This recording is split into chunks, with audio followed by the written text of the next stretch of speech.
One of the great things about fighting games is how you can pick from a wide variety of characters and archetypes.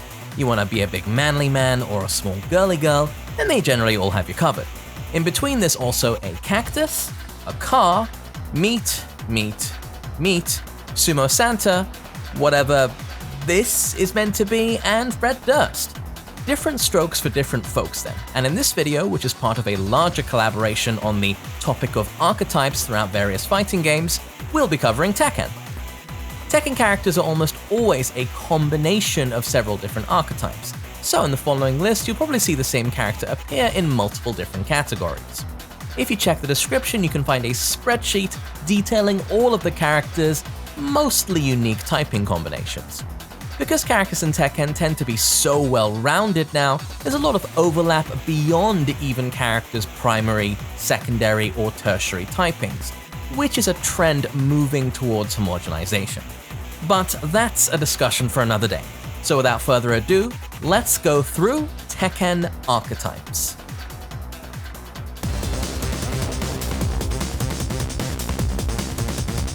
First is the mix-up or 50-50 character. So called because they excel at putting you in guessing situations where you're forced to either crouch guard the low or stay standing against the mid. Now, true 50-50s in Tekken are quite rare. Most of the time there'll be other options available to you, such as parrying, power crushing, or most notably, movement. For example, the classic weakness against the Mishima wave dash mix-up is to sidestep left. The fact that you always have powerful defensive options against mix-ups is what gives Tekken a lot of its unique, distinct flavor compared to more aggressive fighting games. You can block while backdashing, which is incredibly rare for a fighting game. There's no penalty for blocking either, such as chip damage or risk or guard gauge. Launches are damaging and potentially round-ending, since they tend to also give massive positional advantage. This in turn boosts the value of whiff punishing. Take the throw in Street Fighter can basically be swapped with Take the Low in Tekken. Now it has to be stated that in recent years, 50-50s have become a much more prominent part of Tekken's high-level meta. There are multiple reasons for this. Movement, both lateral and horizontal, was weakened in Tekken 7, and while Okizeme was also weakened, many more moves now result in the notorious pancake flip, basically enabling a 50-50. Moves have much bigger hitboxes and tracking in general too. New characters such as Leroy and Fakum Ram are both very mix-up focused and powerful and simple. Fakum Ram has multiple can mix-ups from fast long-range pokes, and Leroy has tools such as a tracking hell sweep. This isn't even mentioning Akuma, who, if you have the execution, can constantly put the opponent in unfavorable guessing situations.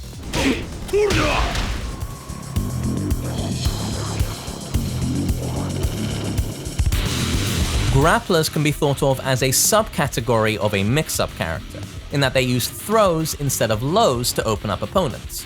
Throws are inherently quite weak at higher levels of Tekken, since it's possible to look at the arms and break accordingly on reaction, especially in Tekken 7 since the throw break window was made larger.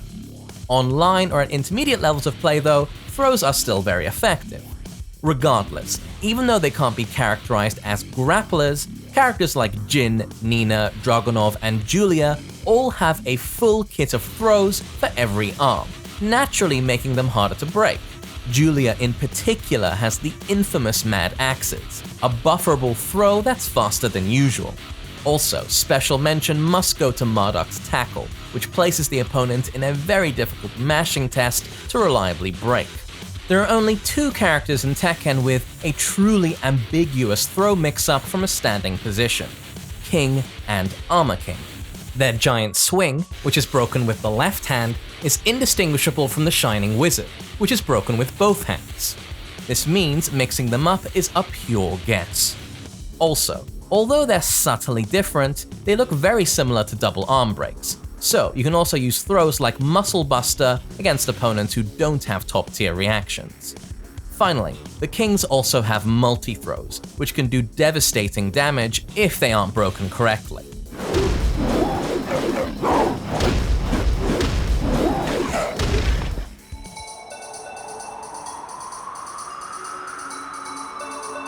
A turtle tries to play defensively in order to capitalize on an aggressor's mistakes. Like Guile from Street Fighter, the prototypical turtle, they're very good at running away and putting up shields to slow the pace of a game down. Generally, they prefer to stay in the mid-range and try to score big damage either through a counter hit or a whiff punish. Being an effective turtle requires good movement to bait whiffs from the opponent, as well as a keen awareness of ranges so they can properly halt their approach.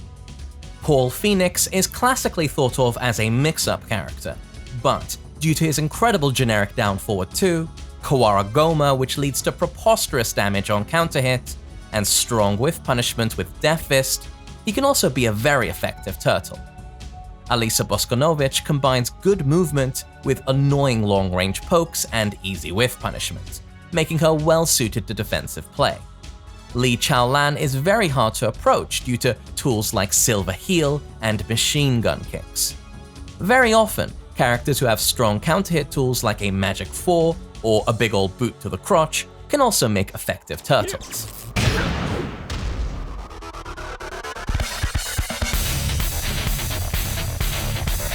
Speaking of which, a counter-hit specialist, as the name suggests, has multiple strong, generally safe moves that either give them bonus damage or a full combo on counter-hit. This is a powerful archetype in many fighting games, since they can effectively control the neutral with both low risk and potentially high reward. As a trade-off, they often have weaker low attacks and so struggle to make comebacks. In order to land these counter-hits though, players will need a good sense of rhythm and the ability to pick up on the opponent's timing, so they can be quite technical to play. The quintessential counter-hit character is Steve Fox. His infamous quick hook deals tremendous damage on counter-hit, and is also notoriously hard to get in on due to its fast whiff recovery and plethora of options from Flicker, though this has been given slightly more whiff recovery in a recent patch, encouraging you to use more manual flicker jabs as a keep-out tool. These are less rewarding, but even harder to punish. His left-right-left comes from a jab, is all guaranteed on counter hit, and again, Steve has an incredible amount of options after.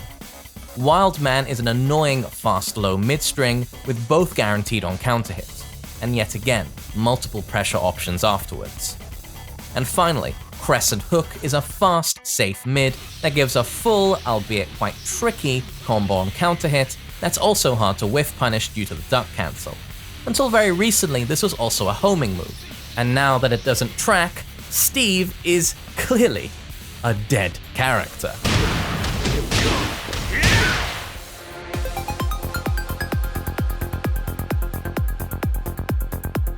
A poking character relies on a hit-and-run style to pressure the opponent with quick, fast, low committal attacks, and then frustrate them into making mistakes which you can then capitalize on for big damage. There's a strong emphasis on knowing frame data so you know when to continue your offense and when to sidestep after a blocked poke. Since high-level Tekken is quite compact and safe, most powerful characters are able to poke effectively to some degree. The foundation of most effective poking is the generic down forward 1. Since Tekken 6, there's been an exponential increase in the number of new characters with powerful down forward 1s. These often lie at the heart of their game plan. Miguel, Zafina, Lars, Shaheen, Kazumi, Katarina, Lucky Chloe, Geese, Noctis, Negan, Leroy, and Fakum Ram all have very strong down forward 1s by virtue of either being evasive, hard to step, having massive range, multiple offensive options afterwards, or even a combination of these qualities. Poking characters also often have a fast low, which gives them advantage on hit. The best examples of which are Law's Shin Crusher and Gunryu's Kick and Pull. These can be used to both whittle away at an opponent's life bar, as well as setting up frame traps or more powerful offensive options.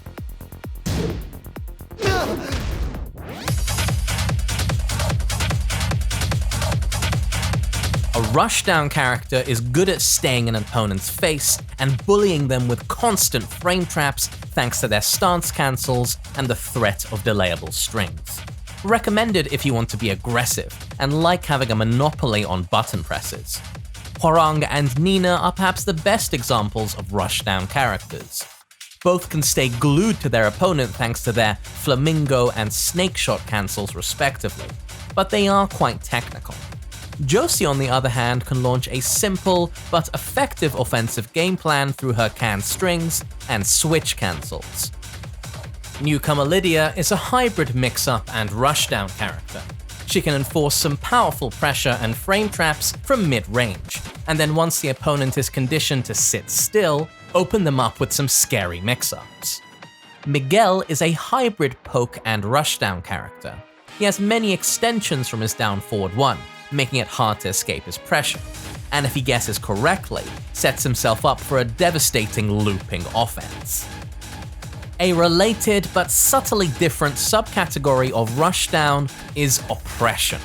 Whereas a rushdown character typically keeps the opponent buried under a blizzard of quick pokes, there are also characters that can keep the opponent locked behind a barrage of plus frames, using big, slow, heavy, powerful moves to keep them in check.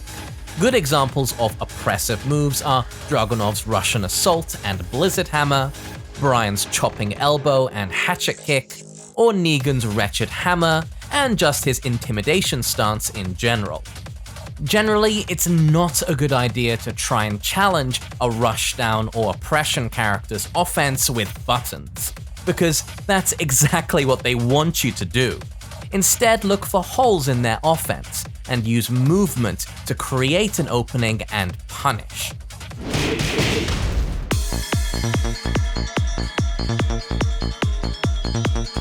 An evasive character is good at slipping through pressure with moves or stances that either shrink their hurt boxes or move them quickly to the side. They work best against aggressive playstyles, and when used properly, can make the opponent lose confidence in their approach. Ling Xiaoyu, with her infamous Art of Phoenix stance, is perhaps the queen of evasion. She can slip under all highs and even some mids with this. Her belly chop is a fast mid that also slips under highs, and she has a massive toolkit to punish reckless opponents. Feng and Asuka are hard to pin down due to moves like evading palm strike, Kempo stance, dragon wheel kick, missed palm thrust, and can-cans. Lily has an incredible sidestep, allowing her to step moves that other characters can't.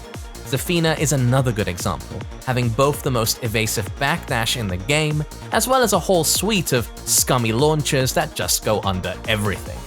Evasion can also be used offensively to slip under keep-out moves. For example, Feng's Landslide is notoriously evasive, while Steve can slip under keep-out moves by ducking, and avoid pressure with sways and weaves. As with rushdown characters though, often the key to dealing with evasion is by being patient and using movement, since these type of characters often have weak tracking. We can even extend the idea of an evasive character to more broadly turn stealing, and this can also be achieved by stopping the opponent dead in their tracks through parries, reversals, sabakis, or armored moves, the most powerful of which can lead to full launches or wall splats. Let's call these subcategories parries and deflection. Very often the best turn-stealing characters such as Feng or Asuka employ all of these, with techniques such as Feng's shifting clouds or Asuka's infamous reversal.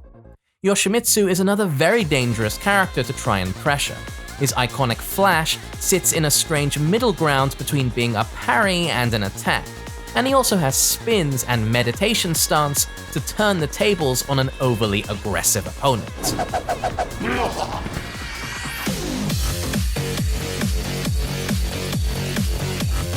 Long reach characters are super tall and can control the mid-range with their huge limbs.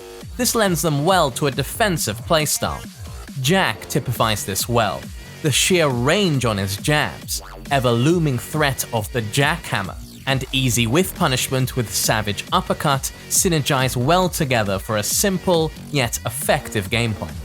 Fakumram is another character with massive reach, but is a bit of an anomaly in that he can easily transition from his massive pokes into a very oppressive offense.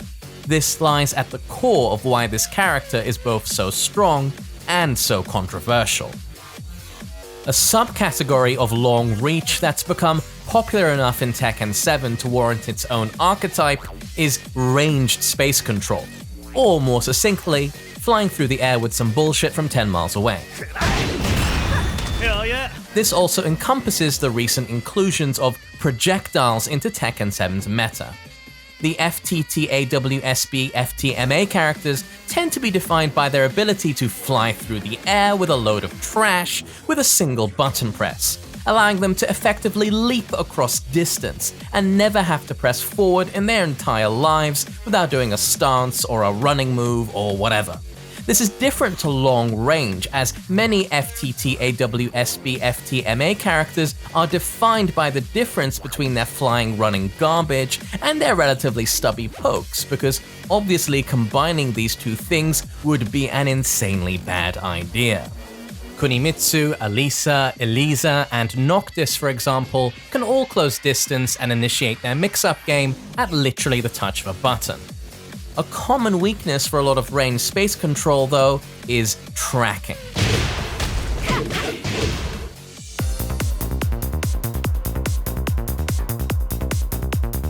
Versatile characters can do it all.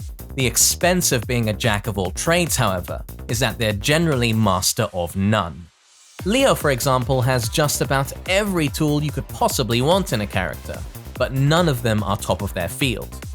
Leroy was at one point notorious for being a jack of all trades, master of all. While he's still very well-rounded, recent balancing efforts have weakened his ability to play defensively in the mid-range and encourage him more to close distance so that he can play aggressively with his still excellent mix-up and poking. Yoshimitsu has a tool for every situation, but they're all quite specialized. Jin has a well-rounded array of powerful defensive and offensive tools, but his stubby arms make his poking less effective than specialized characters, while his options from Wave Dash aren't quite as intimidating as a true Mishima.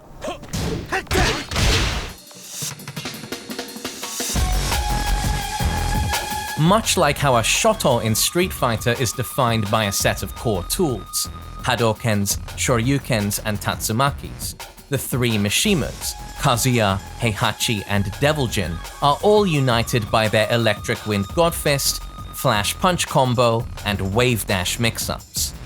First and foremost, the EWGF is arguably the best move in Tekken 7, a just-frame launcher with a huge range of uses both defensively and offensively. Flash Punch combo is also a strong contender for best jab string in the game. It's easily hit confirmable, making it good at both initiating pressure and whiff punishing up close. On hit, it sets up their powerful, ambiguous mix-ups from a Wave Dash. The options from Wave Dash are where much of the differentiation between the Mishimas lies. Kazuya is all about high risk, high reward. He excels at setting up disgusting looping Okizeme with his Hell Sweep and Devil Steel pedal. Heihachi, on the other hand, focuses more on pressure and control, with his plethora of devastating mids such as Lightning Crush and the superior version of Right Splits Kick. Devil Jin, ever the indecisive milquetoast, lies somewhere between the two. If we take a slightly broader definition of Mishima, then we can also include regular Jin, Bob, and Armor King. They all lack the Flash Punch combo or Electric Wind Godfist, though Jin's Electric Wind Hook Fist is pretty damn close, Bob's Langwasher is no slouch either, and Armor King has the Dark Upper, which is used exclusively as a whiff punisher. But they all have the Wave Dash mix-ups you'd expect from a Mishima. Finally, Mama Mishima Kazumi lacks a Wave Dash, but combines the Flash Punch combo with superior movement and simple yet effective pokes to powerful effect. In lieu of a Wave Dash though, since she's also an FTTAWSBFTMA character, she can also just literally fly in to Hell Sweep you, or just punch you from the other side of the moon.